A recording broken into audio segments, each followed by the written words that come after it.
माझी जन्मठेप उत्तरार्ध प्रकरण 9. अंदमानात हिंदीचा प्रचार. हिंदीस राष्ट्रीय भाषा म्हणून सन्माननीयचा आणि शक्य त्या उपायांनी प्रचार करण्याचा आमचा प्रयत्न इसवी सन 1906 या वर्षापासून सारखा चालू होता. इंग्लंडमध्ये असताना अभिनव भारताचे सभासद प्रत्येक रात्री निजाव्यास जाण्यापूर्वी एकत्र आणि एकस्वराने जो आपला राष्ट्रीय संकल्प पुनरावृत्त करत त्यात हिंदुस्थानास स्वतंत्र करावयाचे, हिंदुस्थानास एक राष्ट्र करावयाचे, हिंदुस्थानात लोकसत्ताक करावयाचे या सूत्रांसह चौथे सूत्र घोषित केले जाई की हिंदीस राष्ट्रभाषा करावयाची, नागरीस राष्ट्रलिपी करावयाची. या धोरणानुरूप अंदमानात संघटना आणि प्रचार करण्याची थोडी बहुत संधी मिळू शकेल असे पाहताच 1911 या वर्षी आम्ही या संघटनेचा जो कार्यक्रम मनाशी ठरवला त्यात हिंदीचा प्रचार हा एक मुख्य विषय होता. त्यावेळेस हिंदी राष्ट्रभाषा करावी ही कल्पना इतकी अप्रस्तुत होती की मोठमोठे पुढारी त्या कल्पनेचा उच्चार करणे पोरखेळासारखे समजत. सामान्य लोकांस तर ती अपरिचितच होती.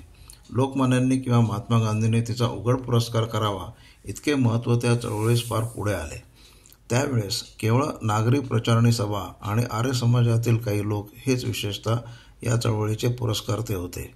श्री मदयानंद सरस्वतींना हिंदी राष्ट्रभाषा आहे हे घोषित करण्याचा नव्हे तर तीत राष्ट्रीय दृष्टीने ग्रंथ लिहिण्याचाही पहिला मान आहे यात शंका नाही. अशा स्थितीत जेव्हा आम्ही 1911 पासून सर्व राजबंदीवानांना आणि साऱ्या बंदींना हिंदी शिक्षण घेण्याचा आग्रह करू लागलो तेव्हा हिंदी ही भाषा आहे की नाही या विधेयापासून विवाद करावा लागे. महाराष्ट्र आणि इतर दाक्षिणात्यास हिंदी भाषा हा शब्दही नवीन वाटे. त्या भाषेस ते मुसलमानी भाषा म्हणत, कारण दाक्षिणात्य मुसलमानांची तीच मातृभाषा निदान समाजभाषा असते. उत्तरेकडचे जे बंदी त्यास ती हिंदूंचीच भाषा आहे इतकेच नव्हे तर ती 8 कोटी हिंदू मुसलमान आजच मातृभाषा म्हणून बोलतात हे माहीत असे. परंतु तरीही ती राष्ट्रभाषा होण्यास पात्र नाही असे ते म्हणत. कोणी म्हणे तिला व्याकरण नाही, कोणी म्हणे वाङ्मय नाही. हिंदीस राष्ट्रभाषा न मानण्याचा आग्रह मद्रासी इत्यादी लोकात दिसणे स्वाभाविक आहे, परंतु तो बंगाली युवकातच जिथे विशेष दृग्गोचर होई, कारण त्यास बंगाली राष्ट्रभाषा व्हावी अशी स्वाभाविक महत्त्वाकांक्षा होती. खरे पाहता हिंदीच्या खालोखाल संख्याबळाने बंगालीलाच राष्ट्रभाषा होण्याचा अधिकार आहे, कारण त्यांची भाषा 4 कोटी लोक बोलतात आणि ती मराठीप्रमाणेच साहित्यातही हिंदुस्थानी भाषात पुढारलेली आहे. तथापि हिंदीस राष्ट्रभाषा होण्याची अधिक योग्यता आहे ही गोष्ट बंगालचे एक पुढारी गृहस्थ श्री मित्र यांनी फार पूर्वी मान्य केली होती. इतकेच नव्हे तर तिचा त्यांनी पुरस्कार करून एक मासिके चालवले होते. या सर्व आक्षेपांचे वारंवार निरसन करून साहित्य, व्याकरण, प्रौढता, भवितव्यता आणि क्षमता या गुणांनी संख्याबलाप्रमाणेच हिंदी ही राष्ट्रीय भाषा होण्यास योग्य आहे नव्हे अपरिहार्यपणे तीच राष्ट्रभाषा पूर्वीच झालेली आहे हे मी नाना कोटीक्रमाने सर्वांस पटवे. तेवढ्यासाठी हिंदीचे जुने उत्तम ग्रंथ आणवले. नवीन साहित्य हिंदीत नाही खरे, पण ते आता इतक्या गतीने उत्पन्न होत आहे की आपण सर्व यत्न करू तर ते एका 5 वर्षात जगात देखील महत्त्व पावेल इतके उत्तम होईल. हिंदी राष्ट्रभाषा करायची नाही ती राष्ट्रभाषा होतीच मुळे. रामेश्वरचा बैरागी आणि व्यापारी हरिद्वारला हीच भाषा बोलत.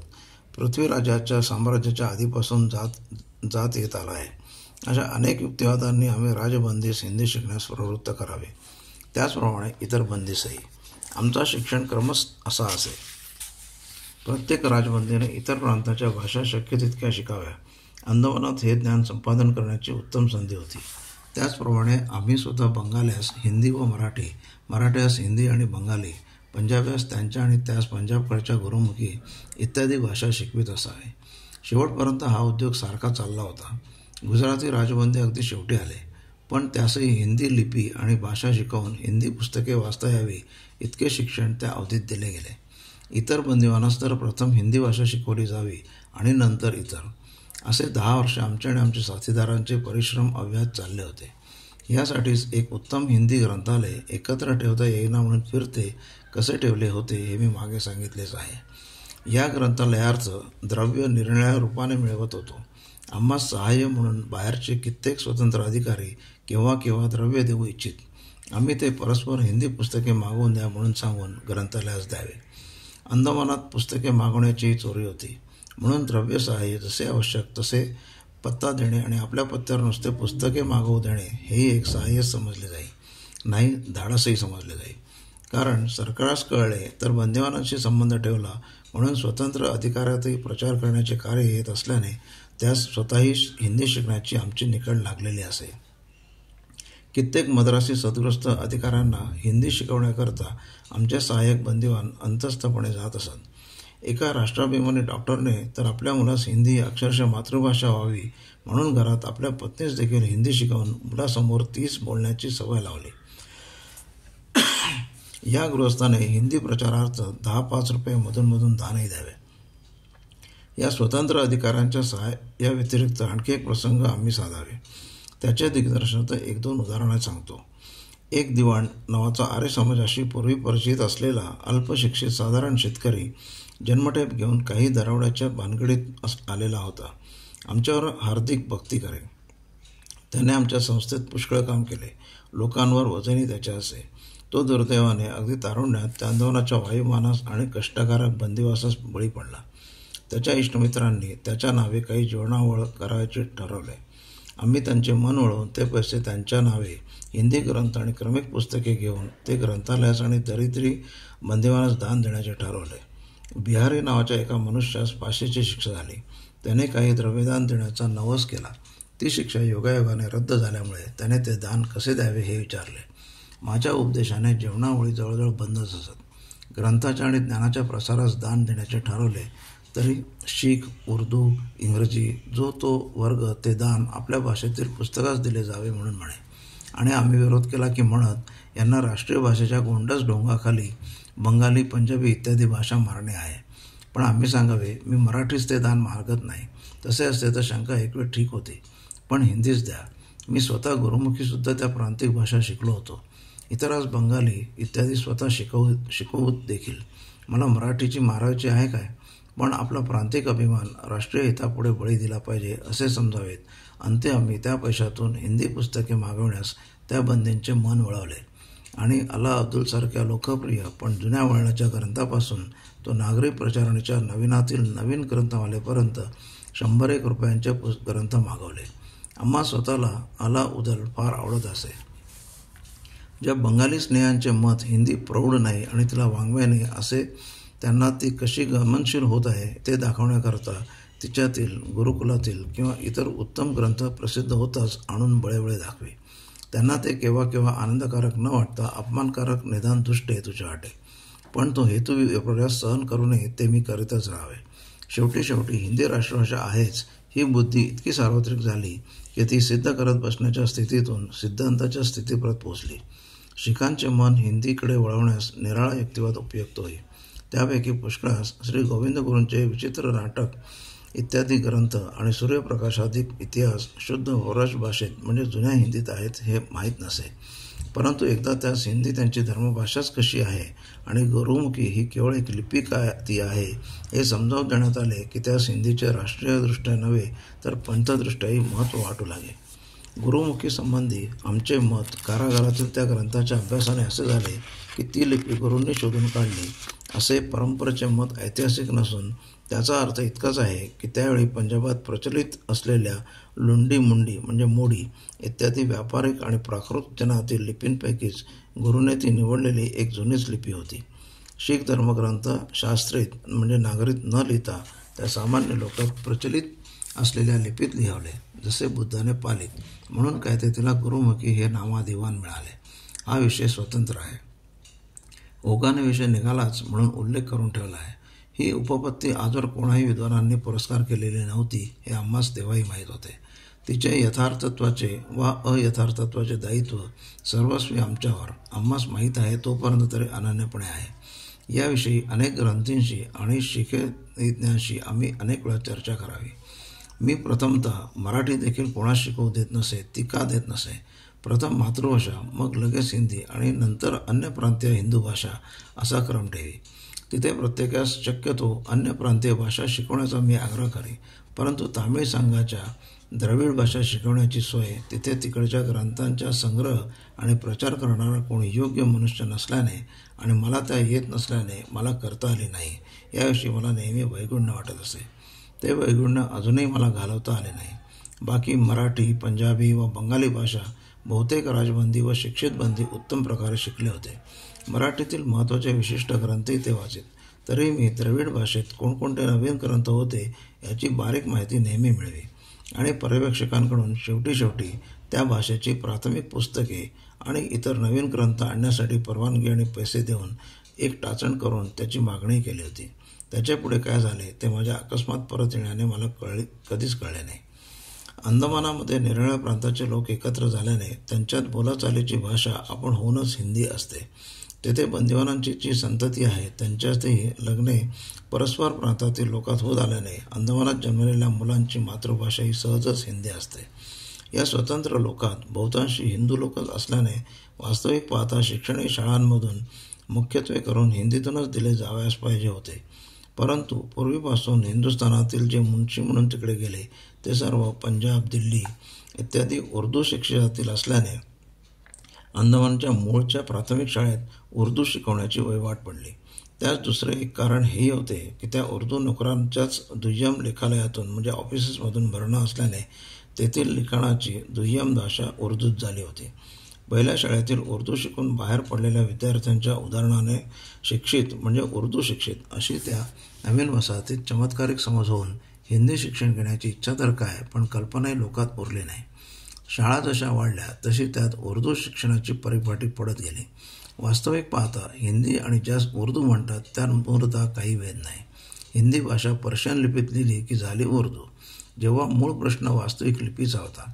अंदमानात बंदिवानांच्या आणि वसलेल्यांच्या संख्येत हिंदूंचाच मूळचा आणि सततचा फार मोठा भरणा असल्याने आणि शिक्षण घेण्यास तेच अधिकांशी पुढे येत असल्याने त्या सर्वांस राष्ट्रीयक्याने आणि धमक्याने सामान्य आणि प्रिय असलेली हिंदी म्हणजे नागरी लिपीच शाळातून प्रथमपासून शिकवावयास हवी होती. पण आश्चर्याची गोष्ट ही की हिंदूंच्या करावर मुख्यत्वे चालवलेल्या या शाळात अजूनही हिंदी आवश्यकपणे शिकवली जात नव्हती. हिंदू मुलास आ येत नाही. तुळशीचे रामायण किंवा भगवद्गीतेचे श्लोक वाचता येत नाहीत. त्यास पर्शियन कवीचे चुटके येतात. पण कालिदासाचे तर राहोच, पण सूरदासाची किंवा प्रेमसागरातील एक ओळही परिचित नसते. हिंदी पहिले पुस्तक त्यास लॅटिनसारखे वाचते, पण उर्दू वर्णपत्रे तो बरोबर वाचतो. त्याच्या डोक्यात उपमा पर्शिया आणि अरेबियातील नद्यांच्या भरलेल्या असतात. तिकडचे वीरपुरुष त्यास माहीत असतात. पांडवांची कथा, भारत, रामायण वा भागवत असे त्यास एक अक्षरही माहीत नसते, वाचता येत नाही. आम्ही अंदमानातील शिक्षित मंडळींपैकी सर्वसाधारण माणसांची ही स्थिती अवलोकन केली तेव्हा अंदमानामध्ये हिंदू संस्कृती जिवंत ठेवायची असेल तर हिंदी भाषा आणि नागरी लिपी यांचे शिक्षण प्रत्येक हिंदू मुलास अगदी अपरिहार्य म्हणून दिले जावे यासाठी एकसारखी चळवळ करणे अत्यंत आवश्यक आहे असे आमचे मत झाले. प्रत्येक शाळेत हिंदी भाषा आणि नागरी लिपी शिक्षणाचे अनिवार्य माध्यम असावे आणि ज्या मुसलमानी मुलास किंवा इतरास उर्दू लिपी आणि भाषा शिकणे त्यास ती भाषा म्हणून विशिष्ट विषयाच्या रूपाने शिकवली जावी. अंदमानच्या शाळात ही व्यवस्था करण्यासाठी प्रथम लोकात ही इच्छा उत्पन्न करणे भाग होते, कारण तेथील हिंदू लोकात सार्वजनिक आणि राष्ट्रीय ऐक्याची भावना अगदीच अल्प होती आणि हिंदुत्वाचा अभिमान केवळ मूर्खपणाच्या रूढीतून काय तो जिवंत राहिला होता. त्यास हिंदी आपली हिंदूंची भाषा आहे आणि आपले धर्मग्रंथ निदान प्राकृत तरी ज्या नागरीत लिहिली जातात ती लिपी आणि ती भाषा शिकणे हे आपले पवित्र कर्तव्य आहे याची मुळीच जाणीव नसे. 2-3 पिढ्या उर्दूच्या सहवासाने तिचे वर्चस्वच नव्हे तर आत्मनाशन अभिमानही त्यांच्यात संचारलेले होते. म्हणून आम्ही आमच्या विचाराची जी मंडळी बाहेर होती त्यांच्याकडून स्वतंत्र लोकांच्या घरोघर या विषयाची चर्चा करण्यास आणि जागृती करण्यास नेटाने आरंभ केला. ज्या प्रकरणात अंदमानातील संघटन, शिक्षण, शुद्धी इत्यादी चळवळींचा इतिहास आम्ही पूर्वी दिलेला आहे त्यावरून बंदिवानातून आणि वसलेल्यातून वृत्तपत्रे, बातम्या, राष्ट्रीय गाणी, राष्ट्रीय चर्चा, अंतस्थ सभा आणि व्याख्याने इत्यादी साधनांच्या द्वारा आमच्या संस्थेतील प्रचारकांनी किती जागृती केली होती हे वाचकांच्या ध्यानात आलेच असेल. त्या चळवळीत प्रथमपासूनच स्वतंत्र लोकात हिंदीचा प्रचार करणे हे एक कर्तव्य गर्थित असे. त्यायोगे त्या 5-6 वर्षात स्वतंत्र लोकात हिंदी संबंधी पुष्कळ जागृती झाली. प्रत्येक कुटुंबात हिंदी शिक्षक आम्ही धाडून मुलामुलीस नागरी आणि हिंदी शिकवावे. जेव्हा तेल कोठाराचे व्यवस्थापकत्व माझ्याकडे आले तेव्हा व्यापारासाठी स्वतंत्र लोक जे कारागारात येत त्याशी आमचा परिचय होऊ लागला. आम्हास केवळ पाहण्यासाठी किंवा भेटण्यासाठीही कित्येक स्वतंत्र तेलाची व भुशीची खरेदी करत की त्या निमित्ताने तरी कारागारात प्रवेश होऊन त्या कोठारात आमची भेट व्हावी. अशा सर्वांस आम्ही इतर उपदेशासह हाही उपदेश द्यावा की तुम्ही हिंदू हिंदी ही तुमची राष्ट्रभाषा नव्हे तर अंदमानात तरी धर्मभाषा झालेली. तुम्ही आपल्या मुलामुलीच तरी हिंदी आणि नागरी लिपी अवश्य शिकवली पाहिजे. सरकारास तुम्ही सर्व मिळून एक आवेदनपत्र धाडाल तर हिंदी आणि नागरी शाळेतून अवश्य सुरू होईल. पण ते जोपर्यंत आले नाही तोपर्यंत व्यक्तीच्या घरोघर हिंदी शिकवा. आमचे स्वयंसेवक कोणी हो म्हटले की त्याच्या घरी उघड व अंतस्थ रीतीने जाऊन हिंदी शिकवत. कारण अंदमानात बंदिवाना स्वतंत्रपणे कोणाच्या घरी त्याची इच्छा असली तरी परवानगी वाचून सहसा जाता येत नसे. स्वतंत्रास देखील बंदिशी बोलण्याचे व व्यवहार करण्याचे स्वातंत्र्य नसे. आम्हास जो कोणी भेटे त्यास हिंदी शिक ही विनंती करावी. मुन्शी आला की हिंदी शिक, लेखक आला की हिंदी शिक, डॉक्टर आला की हिंदी शिक, असा आम्ही सारखा जप चालवला. स्वतंत्र लोकात हिंदी शिक्षणाचा असा थोडा बहुत प्रचार होताच त्यांच्या मुलामुलींसाठी हिंदी महाभारत, क्रमिक पुस्तके, शिवाजी इत्यादी थोर पुरुषांची चरित्रे विनामूल्य वाटली जात. हिंदी पत्रे त्यांच्या घरी पोहोचवून वाचून घेतली जात. जे शिपाई, व्यापारी आदी लोक आम्हा शेवटी प्रत्यक्ष भेटू शकत त्यास आम्ही स्वतः हिंदी शिकवावे. अशा रीतीने यत्न करता करता हिंदी भाषा आणि लिपी ही प्रत्येक हिंदूने शिकणे हे अंदमानात तरी धार्मिक कर्तव्य आहे ही भावना स्वतंत्र लोकात बरीच बळावली आणि तिच्या बळावर तेथील शाळांतून निदान हिंदू मुलास तरी हिंदी शिकवले जावे म्हणून सरकारास आवेदन करण्याची खटपटी सुरू झाली. परंतु जोवर सरकारी लिखाण उर्दूत आहे तोवर मुलांचा ओढा साधारणतः उर्दू शिकण्याकडे अधिक असणारच हे पाहून ते लिखाणास शक्य तिथे हिंदीत ठेवण्याचा आम्ही यत्न चालवला. वास्तविक पाहता इंग्लिश भाषेतच बहुतेक सरकारी लिखाण असे. उर्दू भाषेत जे असे ते काही तसा निर्बंध होता म्हणून नव्हे तर प्रथमचे मुन्शी उत्तर हिंदुस्थानी येत गेल्याने आणि बंदिवानांमध्येही उत्तरेतील उर्दू लिखित चालणाऱ्या प्रांतातील लोकांचाच मुख्य भरणा असल्याने ती एक रूढी बनली होती. त्या उर्दू लिखाणात मुख्य भार दर नवयातून जाणाऱ्या बंदिवानांच्या पत्राचा असे. ही पत्रे मुन्शीकडून लिहिली जात म्हणून ती बहुधा उर्दूतच असत. म्हणून प्रथमतः पत्रे इतर देशी भाषेतही धाडली जावी अशी परवानगी मिळवण्याचा यत्न केला. किती दिवस तरी मराठी, गुरुमुखी इत्यादी भाषेत पत्रव्यवहार करण्यास परवानगी मिळावी म्हणून खटपटीत गेले. कारण मुन्शींना इंग्लिश किंवा उर्दू येई आणि मुन्शींना पत्र संमत केल्यापासून ते अनाक्षेपार्ह म्हणून गणले जाई. जेव्हा एखाद्याची परवानगी मिळाली की बंदीने आपल्या प्रांतीय भाषेत पत्र लिहिण्यास हरकत नाही तेव्हा मग पंजाब, लखनौ इत्यादी ज्या प्रांतातून उर्दू प्रचलित होते त्या प्रांतातील हिंदू बंदींचे मत पत्र नेहमी हिंदीतच धाडावे यासाठी वळवण्यात आले. मराठी, बंगाली इत्यादी हिंदू बंद्यास आपापल्या भाषेत पत्रे टाका नाहीतर हिंदीत पण उर्दूत टाकू नका असे अंतस्थपणे सांगण्याचा धडाका चालला. तेव्हा वरच्या कार्यालयातून सरकारास आपोआप ती पत्रे नियमानुकूल लिखाण लिहिलेली आहेत की नाही हे पाहण्यासाठी हिंदी आणि इतर देशी जाणणारे मुन्शी ठेवावे लागले. जुने उर्दू जाणणारे अधिकारी आपण होऊन हिंदी नागरीचे ज्ञान संपादन करू लागले. हिंदी पत्रे लिहिण्यास मुन्शी मिळाला नाही तर आमची मंडळी ते काम स्वतः करीत. पूर्वी आमच्या कारागारात 90% पत्रे उर्दूमध्ये असत पण हा खटाटोप चालता शेवटी 90% पत्रे देशी भाषात आणि विशेषतः हिंदी नागरीत जाऊ लागले. पुढे मुन्शी इत्यादी नेमण्याचा अधिकार असलेल्या लोकातही हिंदू संघटनाचे अभिमानी हिंदू लोकच नेमले जात चालले तसे मुन्शी पण हिंदी जाणणारेच नेमण्यात येऊ लागले. हिंदूने पत्र हिंदीतच लिहिले पाहिजे. फार तर आपल्या प्रांतीय हिंदू भाषातून हा आमच्या संस्थेतील मंडळीच्या यत्नाने अगदी अलिखित असा स्वयंसंमत निर्बंधच झाला. मुसलमानी बंदींनी पाहिजे तर उर्दूत पत्र टाकावी त्यांच्यावर काही बळ करण्यात आले नाही.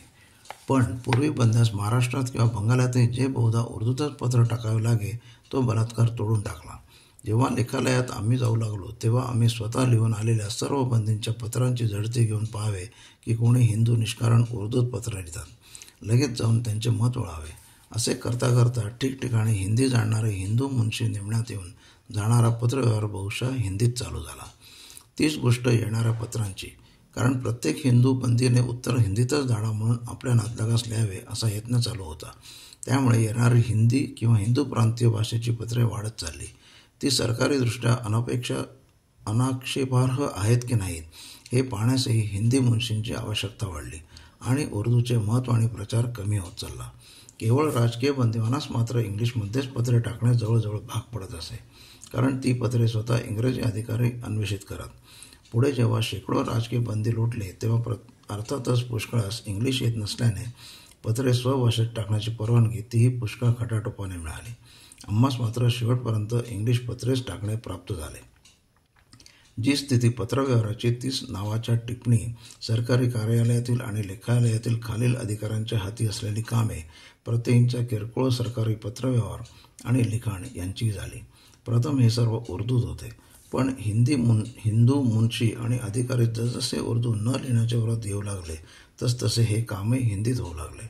हळूहळू हिंदी ही उर्दू काढून टाकून एकमेव लिपी जरी नाही झाली तरी तिच्याबरोबर मानाची सरकारी लिखिताची भाषा आणि लिपी होईल असा स्पष्ट रंग दिसू लागला. स्वतंत्र लोकात लग्न कार्याच्या पत्रिका देखील हिंदू लोक उर्दूत छापीत, पण नंतर कित्येक जण त्या हिंदीत छापू लागले. त्या वाचण्यात देखील कठीण, कारण शिक्षित हिंदू तेवढा उर्दू शिक्षित, पण तरी देखील दडपीत चाललो. फार तर पत्रिका हिंदी आणि उर्दू अशा दुहेरी कागदावर छापाव्या. निदान उर्दूत छापणे तर ओम खाली काहीतरी हिंदी वाक्य नागरिक छापली व लिहिली जावे असे परिपाठ पडला. इतकी कटकट चालली असता तीस विरोध हा होतच होता हे काही नवल नाही.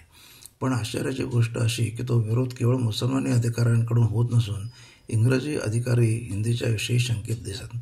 तेही उर्दू जाणीत आणि हिंदी जाणीत नसत हे एक कारण, आणि दुसरे म्हणजे ही हिंदीची चळवळ आम्ही पुरस्कृत केलेली, त्यामुळे ते नेहमी साशंक असत.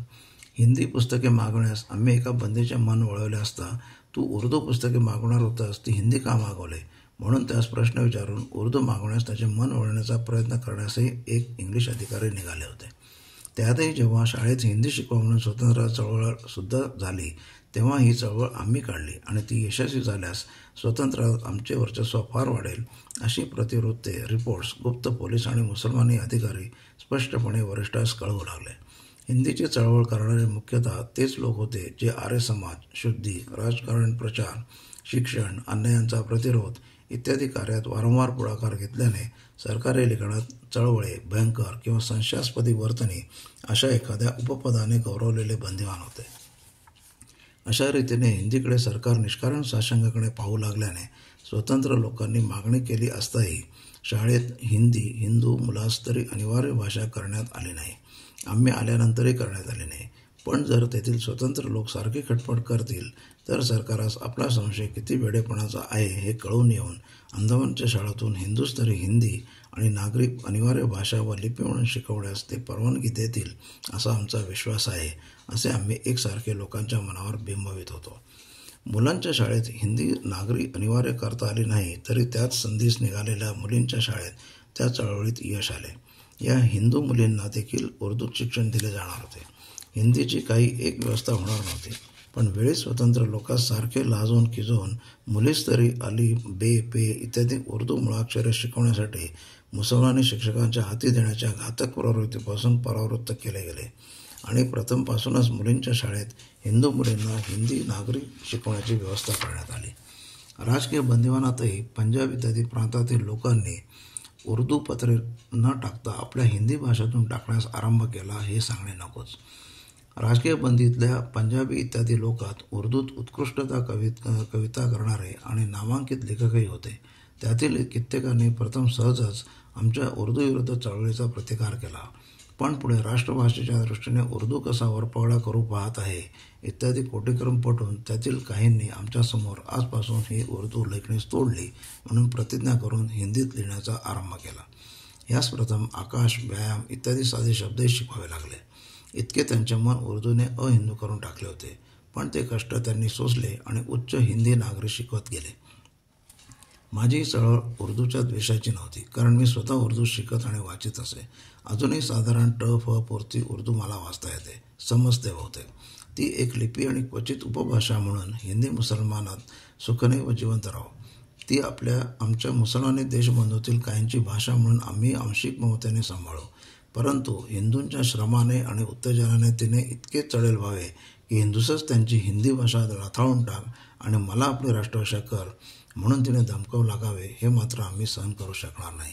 इतक्या पुरताच तिचा प्रतिरोध आम्ही करू. हिंदूंना त्यांची व्ययाने चाललेल्या शाळातून त्यांची राष्ट्रभाषा हिंदी अनिवार्यपणे शिकवली जावी आणि ही मागणी अगदी न्याय वाटल्याने आणि उर्दू बळाने शिकवली जात होती, अन्याय आणि हिंदू संस्कृतीस परिणामी घातक वाटल्याने आम्ही उर्दूचे उच्चाटन शक्यतो करीत राहिलो. भाषा वा लिपी या दृष्टीने मी कोणाही हिंदूने शिकावी. आपण फ्रेंच शिकतो, जर्मन शिकतो, तशी उर्दू शिकावी. पण राष्ट्रभाषा म्हणून किंवा स्वभाषा म्हणून आपल्या संस्कृतोत्पन्न आणि पूर्वजग विहृत हिंदू भाषा सोडून तिला त्यांच्या डोक्यावर नाचू द्यावी हे आम्हास अनिष्ट वाटेल. अंदमानात हिंदी पुस्तकांचा भरणा करून फिरती अंतस्थ ग्रंथालये कशी ठेवली होती त्याचे त्रोटक वर्णन मागे ग्रंथालयाच्या प्रकरणी आलेच आहे.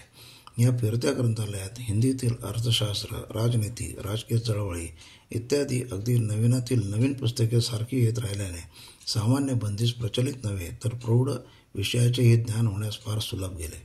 सत्यार्थ प्रकाश या ग्रंथाच्या वाचनाकडे तर आम्ही विशेषच लक्ष पुरवित असू. राजबंदीसही तो वारंवार वाचायला लावू. दयानंदांचा तो ग्रंथ काही तात्कालिक संग्रामाची धूळ आणि धूर उडालेले भाग सोडून हिंदू संस्कृतीची उच्च तत्वे मनात बिंबवणारा आणि हिंदू धर्माचे राष्ट्रीय स्वरूप प्राप्त करणारा एक अदम्य आणि निधड्या छातीचा प्रचारकच आहेत यात शंका नाही. हिंदी शिकण्यास मन वळवण्यासाठी केव्हा केव्हा शिष्यवृत्त्या देखील बंदिश आणि उर्दू शिकलेल्या स्वतंत्र तरुणास आम्ही द्याव्या. परंतु प्रथम जरी पैसे घ्या पण शिका अशी चळवळ करावी लागली तरी पुढे हिंदीची रुची इतकी वाढली की पुस्तके पुरेना. पुस्तक पडून आहे म्हणून गाराणे येईना, तर पुस्तक मंडळीत हातोहात जाता जाता वाईट होते ही कागाळी यावी. मी म्हणे पुस्तक पडून आहे यापेक्षा ते वाचून वाचून फाटून जाते ही कागाळी मला फार आवडते. ज्या अंदमानात उर्दू इतकी घरोघर हिंदू लोकांच्या मने पोखरून राहिली होती की हिंदू मुली देखील तुम्हारी शादी है म्हणून आपसात विचारेत, पण लग्न, विवाह इत्यादी शब्दांचा अर्थही त्यास कळत नसे. त्याच अंदमानात हिंदी ही भाषा आणि नागरी ही लिपी आपली धर्मभाषा आणि धर्मलिपी आहे ही भावना हिंदू जनतेत मुलामुलीपर्यंत बळावली आणि हिंदी वाचनाची इतकी रुची वाढली की ते ज्या परिस्थितीत ती चळवळ करावी लागली त्या परिस्थितीच्या मानाने त्यांची जी चालवण्यात प्रमुख भाग घेतला त्या कारागारातील आणि वसाहतीतील उत्साही बंदिवान प्रचारकास भूषणास्पद होते यात काही शंका नाही. परंतु या चळवळीचे पूर्ण फळ हातात पडाव्यास देखील शिक्षणातूनच हिंदी नागरीचा प्रचार व्हाव्यास पाहिजे होता. त्याचे सुतवाच आम्ही करवले होते, पण पुढे काय झाले ते पुढे पाहू. प्रकरण 8 संपले.